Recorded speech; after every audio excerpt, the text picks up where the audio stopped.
Hotels are supposed to be private. Your room, your key, your space for however many nights you paid for. Nobody else has access. Nobody else knows your room number. Nobody else knows you are there unless you told them. These are 3 stories from 3 people who discovered that someone else knew exactly where they were before they arrived, while they were there, and in one case before they even decided to go.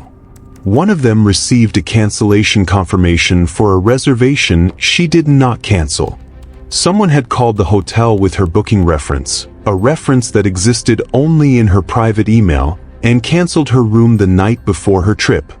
One of them arrived at his hotel to find his room had already been checked into. In his name. 4 hours earlier, the person had left. But they had left something behind. And one of them found a note under her door in the morning. Her name. Her room number. 3 words. I know why. Check who has access to your booking details after this. Not just the hotel. Everyone who could have seen your email. Everyone who knew you were going. Everyone who should not have known. The cancellation email arrived at 9 p.m. on a Tuesday. I had not canceled anything. I stared at the email for a long time before I called the hotel. The confirmation number matched my booking. The dates matched. My name was on it.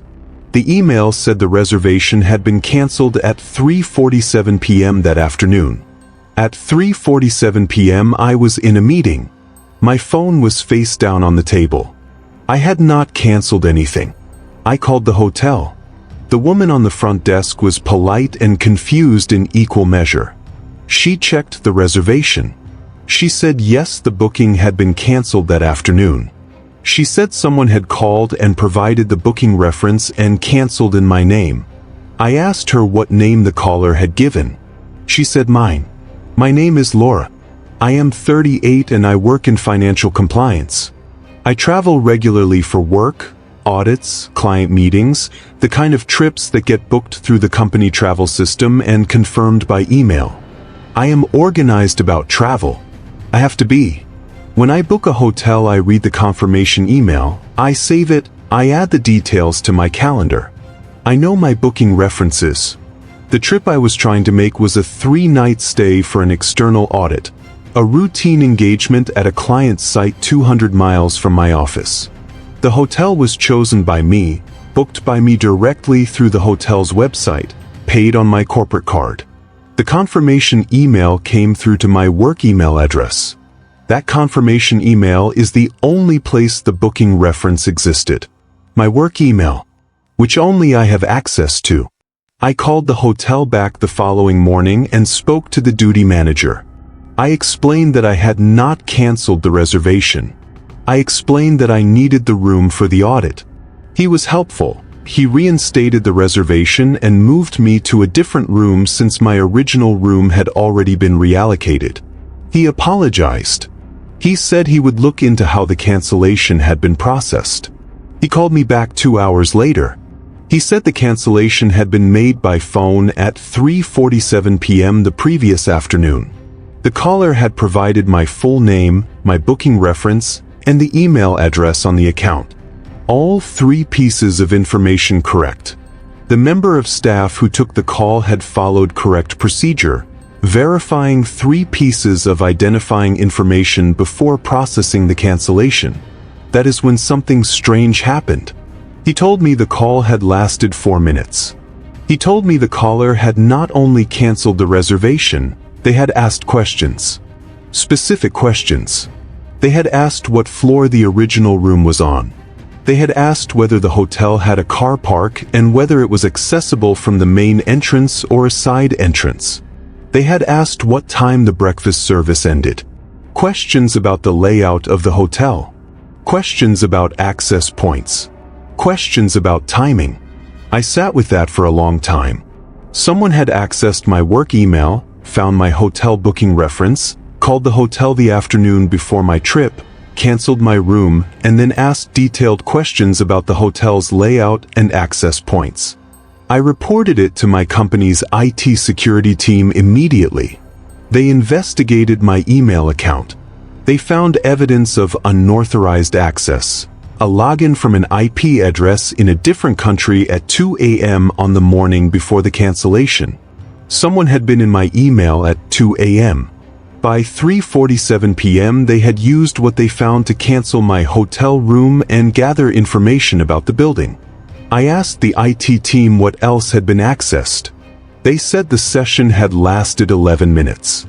In 11 minutes, whoever was in my email had read my hotel booking confirmation, my itinerary for the audit, the client briefing documents I had been sent, and 3 months of my sent emails. I went on the audit. I stayed in the reinstated reservation on a different floor.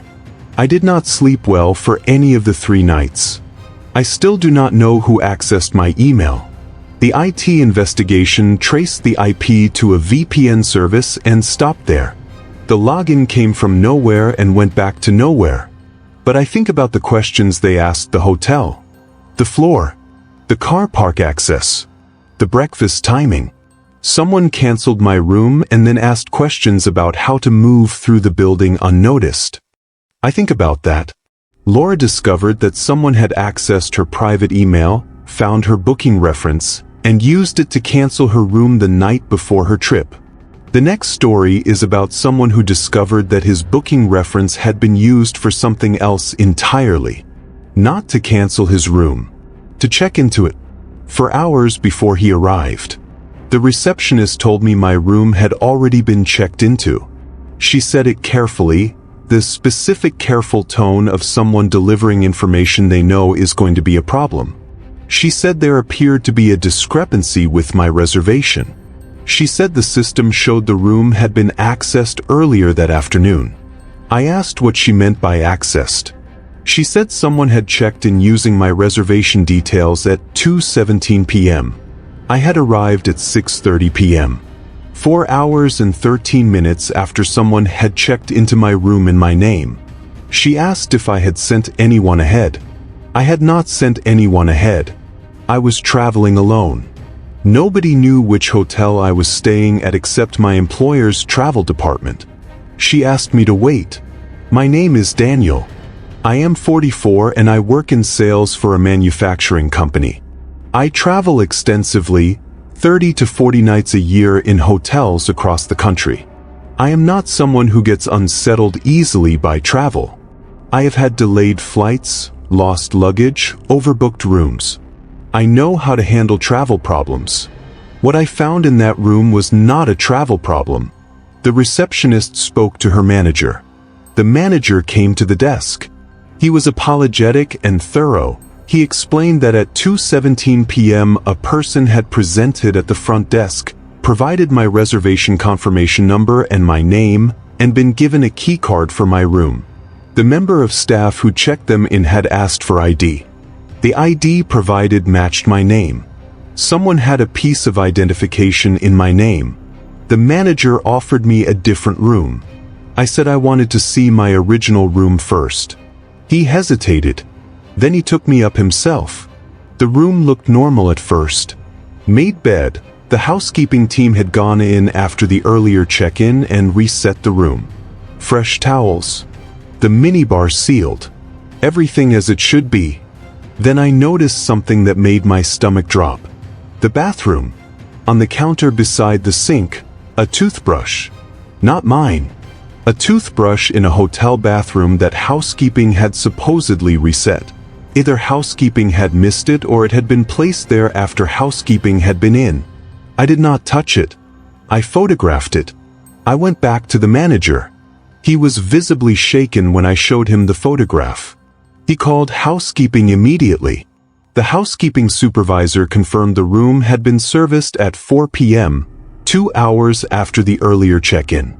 The supervisor confirmed the bathroom had been checked and was clear at 4 p.m. The toothbrush had been placed in the bathroom between 4 p.m. and 6:30 p.m. when I arrived. After housekeeping had been in, by someone who still had a key card to the room. The manager deactivated all key cards for the room immediately. He moved me to a different room on a different floor. He called the police. The police took a statement. They took the toothbrush as evidence. They reviewed the hotel's CCTV.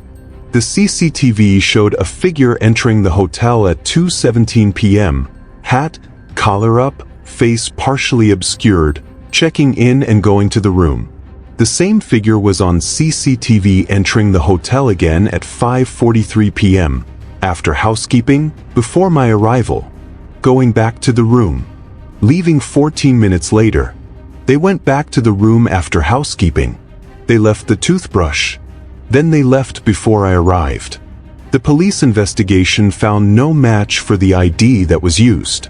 It was a fraudulent document, well made, the manager said, convincing enough to pass a front desk check. The figure on the CCTV was never identified. I stayed in the new room for 2 nights. I completed my work. I went home. I have thought about the 14 minutes many times since. 14 minutes in my room after housekeeping had been in and before I arrived. 14 minutes with a key card that should not have existed. 14 minutes to do whatever they came back to do, and the only evidence they left was a toothbrush on the bathroom counter. A toothbrush they knew I would find. Daniel found evidence that someone had been in his room and come back. They left something behind so he would know. The last story is the one that has stayed with me the longest since I first heard it, because it is not about a booking reference or a keycard. It is about 3 words slipped under a door in the middle of the night by someone who knew something that nobody else was supposed to know. The note was under my door when I woke up at 6:43 a.m. A piece of hotel notepad paper, folded once. My name written on the outside in neat handwriting. I picked it up. I unfolded it. My name at the top. My room number below it. Then 3 words. I know why. I sat on the edge of the bed and I read those 3 words for a long time. Because nobody knew why I was there. Nobody knew I was there at all. I had made the decision to come at 11 p.m. the previous night, alone in my kitchen, and I had acted on it within 2 hours. I had told nobody. I had not posted anything. I had not called anyone. I had driven to the hotel, checked in at 1:17 a.m., gone to my room, and gone to sleep. And sometime between 1:17 a.m. and 6:43 a.m. someone had found out which room I was in and slid a note under my door that told me they knew the most private thing about why I had come. My name is Kate. I am 31. I am not going to explain the specific reason I went to the hotel that night because it is private and because explaining it fully would identify people I am not willing to identify. What I will tell you is that the reason was significant. It was something I had been carrying alone for several weeks. It was something I had not told my closest friends or my family. It was something I had processed entirely privately, in my own head, in my own time, with no external record of any kind. Nobody knew.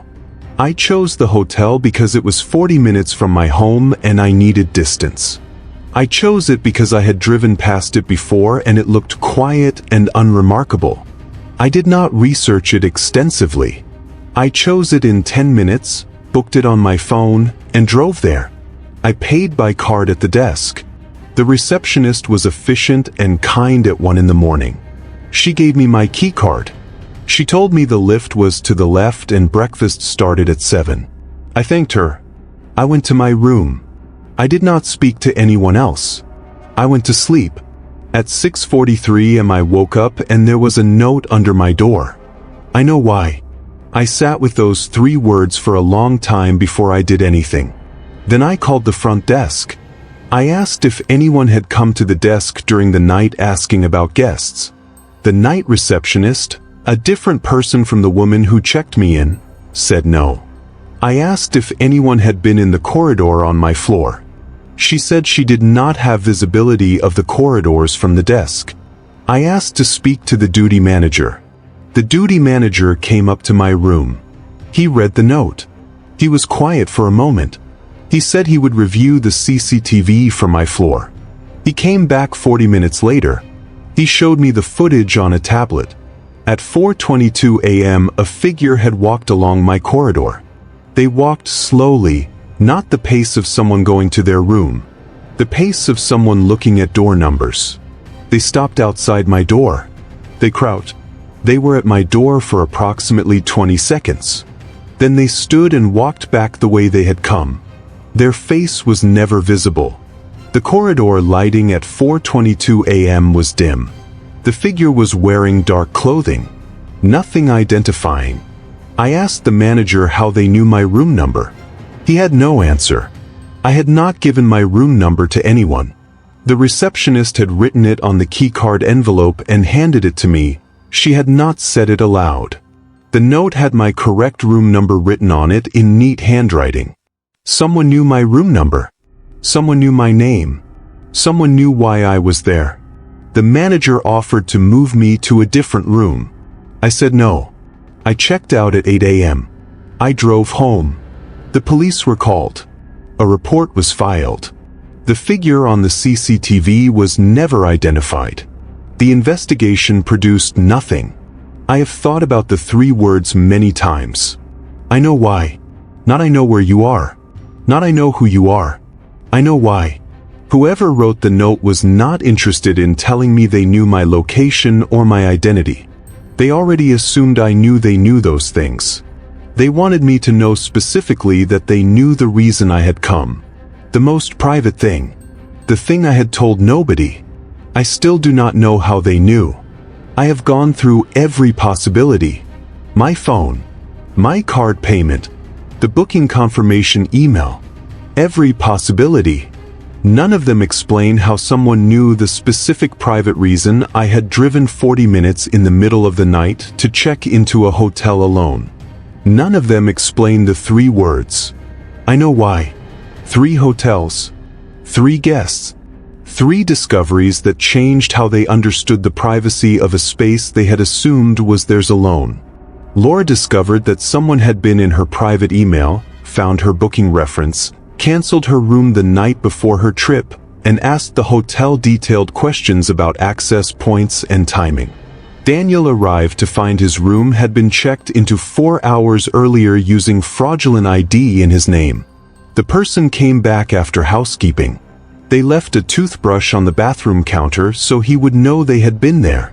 And Kate woke up to a note under her door at 6:43 a.m. Her name. Her room number. 3 words from someone who had walked slowly down her corridor at 4:22 a.m. and crouched at her door for 20 seconds. I know why. 3 things to do before your next hotel stay. 1. Use a separate email address for hotel bookings where possible. An email used only for travel bookings limits what someone finds if they access it. 2. When you check in, ask the receptionist to write your room number rather than say it aloud. Your room number should not be spoken in a hotel lobby. 3. Use the secondary lock on your hotel room door every night. The deadbolt and the chain. Both. Every night. Which story disturbed you most? The cancellation, the room, or the note? Drop it in the comments below. Subscribe to Midnight Scary Stories for new videos every week. Turn on notifications so you never miss one. And the next time you get a hotel booking confirmation email, think about who else could be reading it. Just think about it.